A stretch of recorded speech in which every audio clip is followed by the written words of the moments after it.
ከፍተኛ የስራ ዕድል መፍጠር የሚችል የውጭ ምንዛሬ በማስገኘት ትልቅ አቅም ያለው ዘርፍ ነው። ይህ ለአንዳንዶቹ የዓለም ሀገራት የኢኮኖሚያቸው መሰረት፣ የእድገታቸው ምንጭ ነው። ለኢትዮጵያ ግን በተፈጥሮ ያላትን ጸጋ በጉያዋ አቅፋ ለዘመናት የጎላ ጥቅም ሳያስገኝ የቆየ ሀብት ነው የማዕድን ሀብት።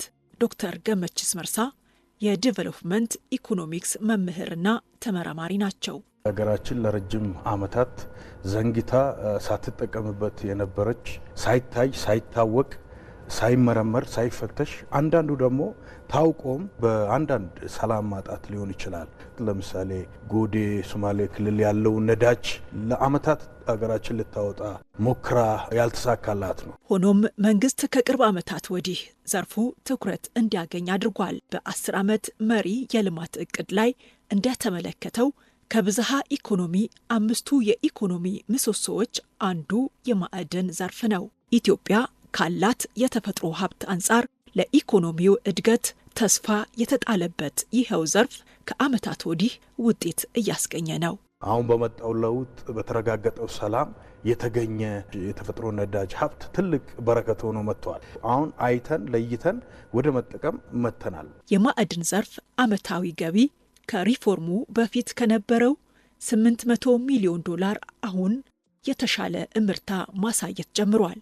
በ2017 በጀት ዓመት ኢትዮጵያ ወደ 37 ቶን የወርቅ ምርትን ወደ ውጭ ገበያ በመላክ $4 ቢሊዮን የሚጠጋ ገቢ ማግኘቷን የማዕድን ሚኒስቴር መረጃ ያመላክታል።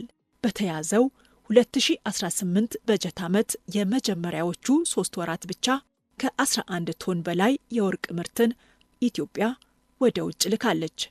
ይህ ከሪፎርሙ በኋላ በዘርፉ እየታየ ላለው ስኬት አንዱ ማሳያ ነው።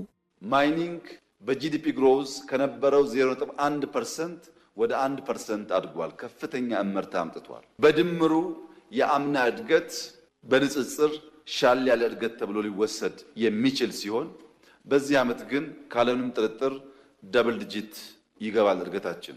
በቅርቡ ይፋ የተደረጉት የተፈጥሮ ጋዝ ማምረቻና የማዳበሪያ ፋብሪካ ግንባታ ኢትዮጵያ በዘርፉ ለውጥ ለማምጣት የተነሳች ስለመሆኗ ሌላኛው ማረጋገጫ ነው። የማዕድን ሚኒስተሩ ኢንጂነር ሀብታሙ ተገኝ በዚህ ዓመት መጀመሪያ አካባቢ ላይ እንግዲህ ለኃይል ትልቁ ኢትዮጵያ ለውጭ ምንዛሪ የምታወጣውን ነዳጅ ዘርፍ ላይ ውጤት አምጥተናል። አሁን በሴራሚክ ላይ፣ በግራናይት ላይ፣ በማርብል ላይ አሁን ደግሞ ብረት ላይ እየሰራ ነው። ማዕድን በትክክል የሀገሪቱን ኢኮኖሚ ዋና ጀርባ አጥንት መሆን ጀምሯል። በአንዳንድ አካባቢዎች ብቻ ተወስኖ የቀረው የማዕድን ምርት በአሁኑ ወቅት ምርቱ የሚገኝባቸውን አካባቢዎች በመለየት ወደ ተግባር ተገብቷል።